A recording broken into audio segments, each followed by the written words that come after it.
Programa PubliRio Online. Apresentação Silvio Barbosa. Oferecimento Rio Esporte Barbearia, a sua barbearia no Shopping Downtown Barra e Visconde de Pirajá 602, Ipanema. Olá meu amigo, olá minha amiga, mais uma vez o nosso programa PubliRio Online entra no ar aqui pela TV, depois ele converte para as mídias digitais. Ele vai para o YouTube, Facebook, Instagram e para os tocadores de podcast Spotify, Google e Apple. Agora também pela Rádio 98 FM, todos os domingos às 16 horas. E também a gente reprisa na nossa rádio Pop Rio FM em 98.7, todas as terças e todas as quintas-feiras. Bom, minha gente, eu estou trazendo hoje aqui uma pessoa do bem, na verdade. Uma pessoa que trabalha justamente para levar ao bem a população de um modo geral. Eu estou falando do meu amigo, pastor Maurício Bossuat. Olha só que nome complicado. Esse nome é francês? É francês. Francês, né? Tá vendo? Maurício Bossuat. Tudo bem, pastor? Ô, querido, tudo bem? Prazer, enorme estar aqui com você. Rapaz, você sabe que parece que foi ontem que eu via a igreja escolhendo o pastor, né? Não sei se vocês sabem, né? A igreja, quando indica um pastor, ele faz uma pregação. Depois dessa pregação, alguns dias depois, a igreja toda, a administração e todos os membros escolhem um dos pastores que fez a pregação e que se propôs a participar lá como pastor titular. É isso mesmo, pastor? É isso mesmo. É um modelo mais democrático na escolha, né? Onde há a participação dos membros da igreja. A Igreja Batista, sobre ela não há uma gerência nem da própria convenção, do qual nós somos filiados, que é a Convenção Batista Brasileira. A Igreja Batista ela é autônoma, então quem escolhe os seus pastores, né? Eu tenho a honra de suceder e representar o ministério que foi do pastor Josué Valandro Pai, que ficou 28 anos. Aí, na aposentadoria dele, com a vacância, houve esse processo e Deus me trouxe do Espírito Santo de volta para a Ilha do Governador, para a Igreja Batista de Itauá. Olha, gente, a Igreja Batista de Itauá é uma bênção, eu já estive lá, já participei várias vezes. Eu quero aproveitar até agradecer o pastor Maurício pelo um momento que eu estava muito delicado na minha vida, ele me ajudou muito através da igreja. Bom, então, você sabe que ali naquela comunidade ali próximo à igreja do Tauá, que o Morro do Dendê, a comunidade a gente falava favela antigamente, hoje tem que falar em comunidade do Dendê e as outras comunidades ao redor. Pastor Maurício, a igreja faz um trabalho magnífico ali naquela região. Deus tem abençoado a igreja, ela tem 97 anos, eu estou lá há 13 anos como pastor presidente e graças a Deus ela sempre teve um viés comunitário. Nós não estamos dentro, né, de uma comunidade, nós estamos, como o pessoal diz, no asfalto, lá embaixo, mas nós integramos as pessoas, nós servimos as pessoas, por exemplo, com atendimento odontológico, nós temos às terça-feiras os nossos dentistas trabalhando, nós temos pilates para a comunidade, distribuição de cesta básica, aconselhamento pastoral, muitas vezes atendimento psicológico e por aí vai. Então a gente atende a todos, desde o povo que mora nos melhores bairros da nossa grande Ilha do Governador, até aqueles que moram em comunidade, porque o evangelho é para todos. Você sabe que eu fazia, na época que eu morava na ilha, eu fazia pilates lá na igreja. Você chegava, fazia pilates e aprendi a tocar também o violão. Hoje eu arranho um pouquinho, por causa da igreja. Continua tendo ainda? Hoje nós temos o Instituto Tom Maior, que é a maior escola de música da Ilha do Governador, dirigida pela nossa ministra de adoração, a Thaís Clava, né? Então são duas apresentações, 2 musicais no meio do ano, no final do ano, onde nós temos uma integração com a ilha, com o bairro, que é um bairro musical, um bairro, né, muito conhecido pela música carioca. Verdade. Então muitos procuram estudar. De lá saiu o Renato Russo, da Ilha do Governador. Tem uma estátua dele. Exato. Lá, foi até o Victor que colocou. Lá saiu também, olha, quem morou lá na ilha, sabe quem foi? Valdir Soriano. Eu não sou cachorro não, Valdir Soriano. Ele morava, se eu não me engano, na freguesia. Outra pessoa que saiu da Ilha do Governador também, olha só, o rei do Baião, Luiz Gonzaga, você sabia? Não sabia. Não. Essas personalidades da música popular brasileira saíram da Ilha do Governador. A Ilha do Governador é uma verve de pessoas, assim, artistas maravilhosos. E aí o povo, talvez por essa característica, gosta de estudar música e a igreja está aberta, né, para receber alunos e assim, através do relacionamento, a partir da relação com professores, com a própria estrutura da igreja, muitos acabam, como no último domingo, nós tivemos alunos do Instituto Tom Maior passando pela experiência bendita da conversão a Jesus. Agora, pastor Maurício, eu sei que na igreja especificamente, ainda mais uma igreja dessa centenária, quase centenária, Quase né? centenária, Tá chegando 97 anos. 97 anos, está chegando a 100 anos, né? Uma igreja tem muitos membros efetivamente mais idosos, são mais idosos que estão lá. Agora, a renovação está acontecendo, pastor Maurício? Tá, graças a Deus, ainda somos uma igreja para todas as faixas etárias. Assim, Silvio, eu penso que a igreja ela é a igreja da família. Exato. A família ela é composta pelo vovô, pelo papai, pelo filhinho, pelo bisneto. Eu penso um pouco, com muito cuidado, com esse negócio de ter igrejas focadas em faixas etárias. Entendi. Então, nós sempre seremos uma igreja para os idosos. Você conhece meu pai, meu pai e minha mãe, eles estão lá, então precisa ter o espaço. Mas, claro, que com a chegada de um pastor mais jovem, né, eu assumi a igreja, eu tinha 32 anos. É verdade. A estrutura acaba mudando um pouco, toda uma performance de trabalhar com as pessoas. Nós hoje já não somos mais uma igreja de idosos, né? 49% da igreja hoje já é uma igreja de pessoas com filhos pequenos, casais com filhos pequenos, né? Agora, Maurício, você saiu de lá da igreja, você veio de lá da tua igreja lá no Espírito Santo, se eu não me Primeira engano. Igreja Batista de Vitória. Aí você veio de lá para cá, essa igreja do Tauá, eu estou falando da Igreja Batista do Tauá, gente, aquela igreja magnífica, eu convido vocês a irem até lá. Aí você veio para cá, naquela época era um pastor que tinha, se eu não me engano, quase 80 anos, que era o pastor Josué Valandro Júnior, que hoje está na igreja lá do filho dele lá na Barra. Aí você saiu você assumiu uma igreja que tinha muita gente mais antiga, né, mais velha, e foi para uma igreja, basicamente, você novo, com 30 e poucos anos, reformar a igreja. Hoje eu vejo telões, vejo uma série de coisas lá. É por aí mesmo, Maurício? Como é que foi essa tua transição?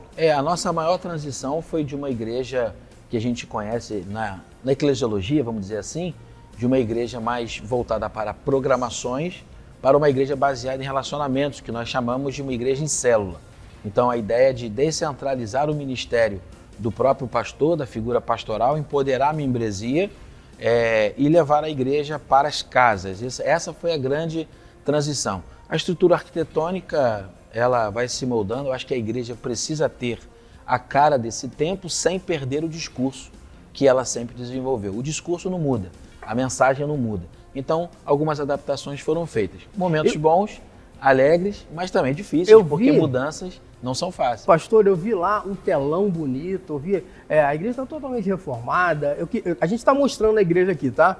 Esse vídeo que você mandou para a gente já, estamos mostrando aqui a igreja. A igreja está toda com telão, com uma assistência. Logicamente o pessoal da recepção recebe muito bem, né? Eu acho que mudou muito a igreja. Vocês compraram o terreno do lado, né? Terminamos no final do ano passado uma grande bênção. Era um sonho da igreja de muitos anos, mas Deus permitiu que fosse agora. A gente ampliou as vagas de estacionamento, né? E fizemos uma demolição do terreno ao lado e expandimos ali as vagas de estacionamento. Agora, a Bíblia diz, ide e pregai. Como é que está a Igreja Batista de Tauá com relação a missões, pastor? Olha, isso é uma coisa que eu digo que foi uma mudança, assim. A igreja sempre foi missionária. Você conhece a igreja talvez mais tempo do que eu, mas a igreja sempre foi muito missionária. Nós temos duas grandes agências missionárias dos batistas, a Junta de Missões Nacionais e a Junta de Missões Nacionais. Mas de um tempo para cá, com o avanço das células, hoje, para você ter uma ideia, eu celebro com muita alegria. Hoje nós temos 2 células na África, lá em Guiné-Bissau, onde nós temos o pastor Leonardo, que eu batizei, Priscila e todos os seus filhos, que estão em Guiné-Bissau, dando atendimento às pessoas. A Priscila, ela trabalha como vamos dizer assim, uma professora na área da saúde da mulher. Então, a partir disso, e o Léo, com o pastor Leonardo, com toda a sua estrutura de engenharia, está ensinando o povo a furar poços, está ensinando o guinês, né, o povo da Guiné-Bissau, a viver com os recursos que lá tem. E nessa caminhada, nós estamos plantando célula. Hoje nós temos 7 células também em Natal. Quero mandar um abraço aqui para o Vitor Acuna, um missionário argentino, nós abraçamos esse projeto. Só para você ter uma ideia, ô Silvio, nós hoje estamos em Natal com um grupo, desculpa assim falar, de pessoas que ninguém queria.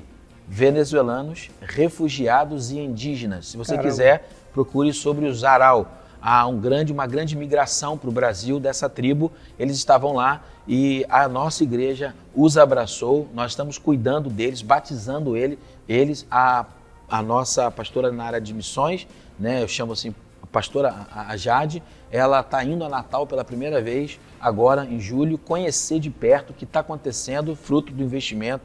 Nós estamos também em Recife, com uma célula em Recife. Caramba! Nós estamos em Olaria, a nossa igreja não é uma igreja presa ao bairro e nem ao prédio. Então nós já estamos em Olaria.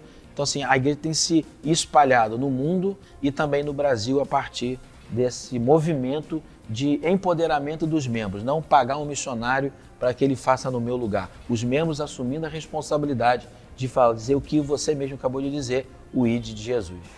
Pois é, você sabe que eu sou lá na PIB de Recreio, eu faço parte da equipe de recepção da igreja. Então, todo quadrimestre tem uma festinha, eu quero mostrar para vocês a foto da rapaziada aqui, pedir permissão a você, Maurício? Claro. Mostrar a foto aqui do nosso pessoal lá da igreja. Esse aqui é PIB do Recreio, tá, gente? Todos os domingos tem culto, tem 2 cultos no domingo e tem 3 cultos, na verdade, 2 de manhã e 1 à noite. Então, se você quiser ir lá com a gente na PIB do Recreio, vai ser sensacional. A gente vai receber você com muito carinho e também eu convido vocês a ir até a igreja lá do Tauá, né?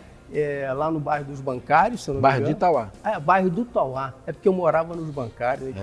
No Bancários tem a Igreja Batista dos Bancários, que é do pastor Reginaldo, uma bênção também. Mas, pastor, eu quero agradecer a presença do senhor. Eu vou terminar aqui o programa de hoje com uma música, se você me permite, por favor, da nossa igreja, que até o pastor Miqueias, não sei se você conhece. Sim, claro. Ele cantando maravilhosamente lá na PIB do Recreio. Agora, eu convido vocês a ir à PIB do Tauá. Pastor, muito obrigado pela presença. Eu que agradeço, Silvio. Tudo de bom para você. Deus te abençoe. Amém. Amém. Eu não vou parar, a estrada é muito longa, vou continuar. Mesmo em meio às lutas, eu não estou só, te sinto aqui. A vida é mesmo assim, quantas aflições eu tenho que enfrentar, mas o Senhor está sempre a me proteger, te sinto aqui. Quando o vento sopra contra mim e os problemas tentam me abater, eu me lembro grande eu sou, me enviou. Leva a sua voz e cante. Eu tenho um chamado, jamais vou me calar. Eu tenho um chamado, o Evangelho anuncia. Eu fui escolhido no ventre da minha mãe. Eu sei que Deus não abre mão de mim. Cante, eu tenho um chamado, eu tenho um chamado, jamais vou me calar. Eu tenho um chamado, o Evangelho anuncia. Eu fui escolhido no ventre da minha mãe. Eu sei que Deus não abre mão de mim, não. Diga assim, ó. Eu sei que Deus não abre mão de mim. Coloca a tua mão no coração e fala assim: eu sei que Deus não abre mão de mim, não. Eu tenho um chamado. Programa Publi Rio Online. Apresentação Silvio Barbosa. Meus amigos e minhas amigas, nós estamos aqui na Barra da Tijuca, onde está sendo feita uma inauguração de uma grande marca, é uma loja, uma grande marca chinesa, que é a GAC. E eu estou do meu lado aqui, Carlos, que vai falar para você sobre a empresa. A GAC é a 5ª maior montadora da China e ela chega no Brasil com 35 concessionárias e 50 pontos de venda em shopping centers, onde a gente cobriu 95% do mercado. E com isso, a gente tem uma história por trás. A GAC ela é uma empresa que está dentro da Global Fortune, é uma empresa que oferece talentos para todo mundo, patentes em tecnologia, são mais de 18 mil patentes já solicitadas. A gente é líder no setor de produção e vendas. Quantas patentes a GAC tem? Hoje, solicitadas 18 mil patentes.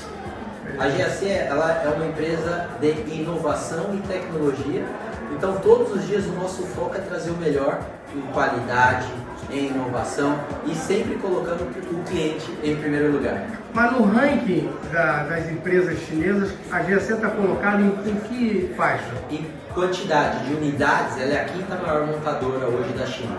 É a primeira vez que a concessionária está aqui no Rio de Janeiro, no Brasil? Isso. A GAC hoje ela está em todos os estados, em todas as capitais. Então, no Rio de Janeiro, a gente hoje é representado pela GAC Rio, através do seu proprietário Kiko, que é um cara fenomenal, e hoje a gente está aqui nesse evento de abertura. Agora, o preço dos carros, como é que está? A competição com relação ao preço dos carros? Isso. Nós chegamos no mesmo dia, né, na sexta-feira passada, a gente fez a abertura e o lançamento da marca e 5 veículos. Então nós estamos trazendo 4 veículos elétricos e um veículo full híbrido. Um veículo que com completa inovação para a gente ter certeza de total sucesso no mercado. A partir de quanto você pode comprar um carro da GAC? Então nós chegamos no mercado com 5 veículos. O veículo de entrada ele parte de 169.990 e o nosso veículo pode chegar a 349.990. A gente tem hoje um plano completo, então a gente vai ter a cobertura para PCDs, aluguel de carro, veículos com blindagem de fábrica, recompra garantida, manutenção gratuita para as 3 primeiras revisões ou 3 anos de uso. Então nós chegamos no mercado com o principal diferencial, que é o foco no cliente. Bom, aqui no Rio de Janeiro você está posicionado aonde exatamente? A gente está posicionado aqui na Barra e em Niterói, com essas 2 concessionárias que estão totalmente abertas para receber você, nosso cliente. Carlos, muito obrigado. Carlos Iorrese, aqui da GAC. GAC. É isso aí. Olha, uma boa pedida para você comprar o seu carro elétrico ou o seu carro híbrido. É aqui na GAC. Valeu? Muito obrigado, Carlos. Obrigado a você, obrigado aos nossos clientes. Venham visitar, a loja tá linda, aguardando vocês. E Carlos, show de bola. Eu certifico isso. Por inovação. Venha. Um abraço. Um abraço. Valeu. Tchau, tchau. Olá, meu amigo, olá, minha amiga. Mais uma promoção. Ah, que delícia! Dessa vez na Confeitaria Colombo. É um café duplo para você e para o seu amor. Você vai curtir torradas Petrópolis, croissant, mini baguete, bolo, queijinhos, presunto. Você vai escolher tomar café, um chocolate ou um chá. Manteiguinhas, geleias, pasta de queijo, biscoitinhos, 2 sucos de laranjas gostosos e ainda mais uma salada de fruta para terminar. É isso aí, esse café duplo é para você e para o seu amor. Nós vamos sortear dentre as pessoas que entrarem nas nossas redes sociais, se inscreverem e curtirem. Eu quero participar da promoção Ah, que delícia na Confeitaria Colombo. É só isso que você tem que colocar, que você estará concorrendo no final do mês. São 2 casais que irão se deliciar com essas maravilhas da Confeitaria Colombo. É só se inscrever nas redes digitais do nosso programa. Eu quero participar dessa promoção. Ah, que delícia! Tá bom? Aguardo você, hein? Se inscreva. Vamos lá, vamos! Estilo, cuidado e uma experiência única. Na Rio Esporte Barbearia, você encontra tudo para elevar seu visual. Do clássico ao contemporâneo, cortes precisos, barbas bem feitas, hidratação capilar e um atendimento diferenciado. E no Shopping Downtown temos também serviço de podologia, porque seu cuidado vai além do cabelo. 2 unidades prontas para te atender com qualidade e estilo. Rio Esporte Barbearia, o seu estilo começa aqui. Sábado, dia 14, 8 da noite. O amor estará no ar. Good Times 98 ao vivo. Comemorando o Dia dos Namorados no palco do show de flashback. Apresentação: VJ Robson Castro, o criador do Good Times 98. Casa da Vila da Feira, Rua do Aquilobo 195, Tijuca. Essa é a sua vez. Você e seu amor no mega telão digital no evento mais apaixonante do ano. Envie foto para RC Produções. Inscrições, informações, reservas. WhatsApp 99509-8497. Oportunidade imperdível no Recreio dos Bandeirantes.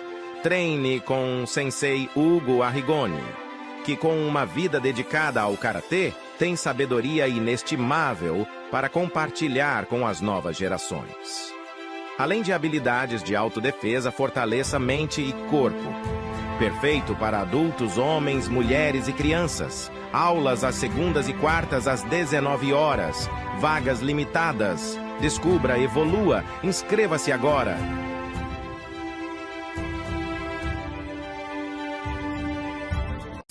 Programa PubliRio Online. Apresentação Silvio Barbosa.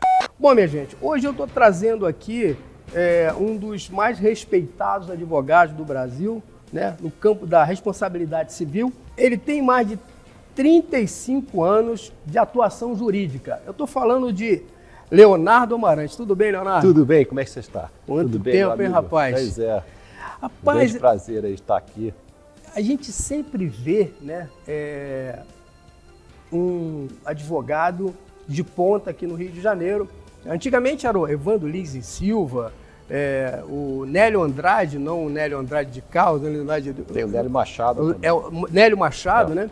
Aí você é uma pessoa que é referência aqui no Rio de Janeiro como advogado. Eu sei que você tem grandes causas, né?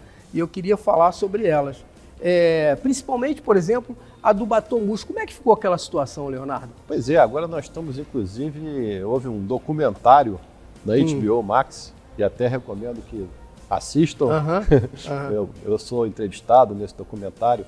E no caso do Batom Murcho, o que aconteceu? No plano da responsabilidade civil das indenizações, praticamente isso está terminado. 80% dos clientes já receberam as suas indenizações. Mas eles receberam? Receberam. Muitos receberam da própria União Federal. Que isso é uma coisa que não me agrada muito, porque, na verdade, quem acabou pagando a maior parte da conta fomos nós, contribuintes. Né? Porque, na verdade, a União Federal, quem somos os pagadores de impostos. Mas por que, Leonardo? Porque a União Federal foi responsabilizada porque os oficiais da Marinha liberaram esse barco antes do naufrágio. Entendi. Não foi naquele momento, porque houve também essa questão que no momento que o barco já estava indo para Copacabana, ele foi interceptado pela Capitania dos Portos, voltou ali ao restaurante Sol e Mar e houve ali uma possível situação que foi alegado um possível suborno. Entendi. Mas isso nunca foi provado. E o que foi provado, e que houve até a condenação criminal dos oficiais da Marinha, é que esses oficiais já tinham liberado o barco indevidamente. Eles transformaram um barco com capacidade de 20 pessoas para um barco para de 150 pessoas. Caramba. Enfim, transformaram um Fusca numa nave espacial. Caramba. E aí realmente não tinha como não acontecer aquele naufrágio, aquele acidente horrível. Agora, Leonardo, eu fico ouvindo aí na televisão, no rádio e hoje na internet, até colegas seus, né, dizendo que lá em Brasília, eu não sei se é verdade, se não é, que lá em Brasília, para você ter sucesso em Brasília, você tem que ter um escritório de advocacia que seja ligado ao poder jurídico de lá. É verdade isso? Olha só, o que eu posso dizer é o seguinte, eu advogo mais no Superior Tribunal de Justiça, eu não advogo no Supremo Tribunal Federal, tenho poucas causas lá, a minha advocacia é mais voltada no STJ. E eu posso dizer para você que às vezes é mais fácil eu ser recebido por um ministro do STJ do que por um juiz aqui do Juizado Especial. É mesmo? Existe um acesso muito tranquilo. Se você tem que marcar a hora, tem que ter um agendamento, você tem que ir a Brasília, mas você é bem recebido lá. Há um acesso dos advogados muito bom. Agora, realmente, assim, se você tem uma causa muito importante, é normal que você faça parcerias. E isso aí é uma coisa que é corriqueira. É uma estratégia, né? É uma estratégia, claro. É uma pessoa que está mais ali em Brasília, habituado ali e tal. Mas, assim, isso não é de rigor que se faça isso. Entendi. Eu acho que você tem um acesso muito bom lá no STJ, é surpreendente. No STF eu não tenho muita advocacia lá, as minhas causas são mais no STJ, na área civil. Bom, Leonardo, uma coisa que eu queria saber de você é aquele acidente que teve da Air France, que parece que congelou alguma coisa dentro do avião e o avião foi ao mar. Conta pra gente, por favor. Ali realmente o que aconteceu foi isso. Houve um congelamento de um equipamento chamado Pitot, que é o equipamento que monitora tudo que está acontecendo no avião. E os pilotos ficaram ali numa situação completamente desconectada com a realidade que estava acontecendo no voo, fizeram uma manobra indevida, irregular, e o avião veio a cair, se precipitar no oceano. Faleceram todas as pessoas que estavam a bordo, naturalmente. Aí, agora, paralelo a isso, teve também aquele acidente da Gol, parece que um Legacy, se eu não me engano. Sim, o avião Legacy é da Embraer? Embraer. Sim. Esse avião Legacy, ele estava sendo levado para os Estados Unidos e o piloto desligou o equipamento chamado transponder. O que é o transponder? É justamente o equipamento que conecta o avião com o mundo externo, o mundo exterior. E ele desligou isso, ninguém sabe muito bem por que até hoje. E o que aconteceu? Esse equipamento, inclusive, ele detecta se vem outro avião na sua direção. Então, como estava desligado, ele não detectou que o Boeing da Gol vinha na direção contrária. E houve também falhas dos controladores de tráfego aéreo, enfim. Todo acidente aéreo ele envolve diversas falhas. Ele decorre de diversas falhas. Então, acabou acontecendo esse acidente. O jato Legacy, ele cortou com a sua asa, a asa do avião da Gol, e o avião da Gol se desmantelou no ar com todos os passageiros tendo falecido. Agora, Leonardo, você que é um advogado de mais de 35 anos de carreira aí, tomando... 40. Mais de 40? Mais de 40 anos de carreira, tomando a sua... com tanto sucesso que você tem. Agora, a população ainda vem reclamando muito da lentidão da justiça. Por quê, Leonardo? O que está acontecendo? A lei não está ali, você não tem que seguir a lei, o juiz não tem que seguir a lei, o desembargador não tem que seguir a lei. Como é que está acontecendo? Olha, realmente, a lentidão da justiça, a morosidade da justiça é um problema no Brasil hoje em dia, atualmente. É claro que os processos, em regra, não podem ser muito rápidos, né? Porque existe o direito à ampla defesa, ao devido processo legal, mas o que acontece é justamente, e um exemplo disso é o caso do Batomush, posso dizer que até hoje nem todos os processos terminaram, por incrível que pareça. 35 anos após o evento, que foi em 88 para 89, vamos aí para 11 mais 25, 36 anos aí, quase, desde o acidente. E o que acontece? Existem várias explicações para isso. Uma delas é também a falta de magistrados, falta de funcionário, falta de servidores para trabalharem nos processos, porque hoje você tem a digitalização. É surpreendente que no momento a gente viva essa morosidade ainda de forma tão intensa, porque tudo hoje é digital, tudo se faz digitalmente, não existe mais aquele papel, né? Aqueles processos. Me lembro que quando eu comecei a advogar, o cara costurava o processo, toneladas de papel, e hoje acabou isso tudo. Hoje tudo é por via digital. Então, assim, não seria de rigor que houvesse tanta morosidade. E isso realmente é um problema que tem que ser enfrentado e resolvido. Agora, você é um advogado que, de repente, pega causas também inusitadas. Por exemplo, o rompimento da barragem da Samarco. Uma situação que aconteceu que não acontece comumente. A queda do Palace 2. Como é que você vê essa situação e por que demora tanto essa situação para se resolver isso? Essas grandes tragédias, os grandes eventos, os acidentes dessas proporções, realmente, assim, às vezes você vê que há uma certa dificuldade do Poder Judiciário de lidar com eles. Por quê? No caso da Samarco, acidente lá na represa em Mariana, né, que houve rompimento dessa represa, e ali houve um impacto em milhares de pessoas. E a dificuldade realmente é muito grande de você lidar com uma situação dessas. No Palace, o Palace já foi um número menor de pessoas impactadas, mas justamente essa discussão ela acaba se alongando demais, e por várias razões. No caso do Palace, por exemplo, houve uma briga, né, entre as próprias vítimas, né? Quer dizer, havia de um lado a associação e de outro lado pessoas que ingressaram por processos apartados, processos individuais sem ser na associação. E isso é lamentável, né? Porque as vítimas nesse momento deviam se unir em prol da busca do seu direito, da realização do seu direito. Mas, infelizmente, às vezes isso não ocorre.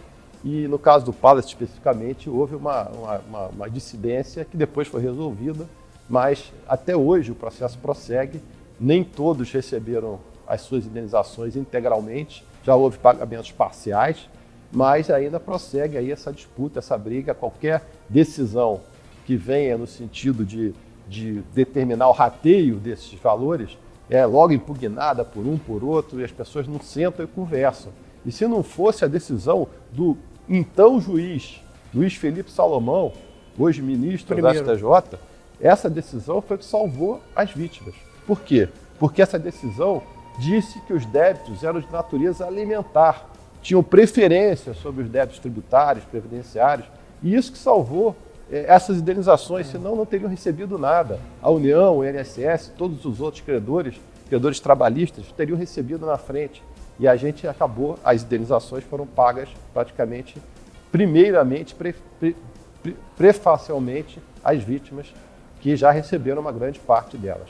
Eu quero particularmente agradecer, nesse caso do Palace, a doutora juíza, que agora é desembargadora Márcia Cunha, porque foi ela que efetivamente juntou toda a associação, apesar dessa ruptura, ela articulou para que fosse, ela deu a ideia para que fosse feita uma associação dos moradores do Palace para resolver essa situação. Então, a doutora juíza Márcia Cunha, se alguém conhecer, se estiver por aí, passa que eu estou agradecendo a ela como vítima, né, do Palace 2, por ela ter ajudado, deu a luz para que a gente conseguisse resolver alguma coisa. E aí eu te pergunto, Leonardo, será que essas vítimas vão receber efetivamente todo o dinheiro que está no crédito delas? Silvio, eu acho que elas vão receber uma grande parte, mas não tudo. Por quê? Porque o patrimônio das empresas do senhor Sérgio Naia, ele se esvaiu, ele praticamente foi perdido, e tem coisas, inclusive, que nunca foram ainda descobertas. Há coisas a serem descobertas ainda, bens, né, no caso, para serem leiloados, vendidos, e era uma confusão, uma coisa extremamente difícil de se buscar. Mas a gente está aí com uma realização de um rateio aí agora, e as indenizações, eu acho que a maior parte dessas indenizações serão pagas. E eu compartilho aí o agradecimento aí à doutora Márcia Cunha, que foi uma excelente magistrada, atuou com muita dedicação nesse processo. E essa sugestão dela é uma sugestão muito importante. Eu acho que esses grandes eventos, a primeira coisa que tem que ser feita as vítimas têm que formar uma associação. Acidentes aéreos, agora recentemente tivemos um ali em Vinhedo, aquele acidente com o avião da Voipass. Eu represento algumas famílias nesse caso. E a primeira coisa que eu falei quando eu fui contratado por essas pessoas foi justamente que elas constituíssem uma associação delas, para brigar pelos direitos dessas vítimas do acidente específico. E foi o que elas fizeram e estão tendo um resultado muito bom em termos de busca de realização desses direitos.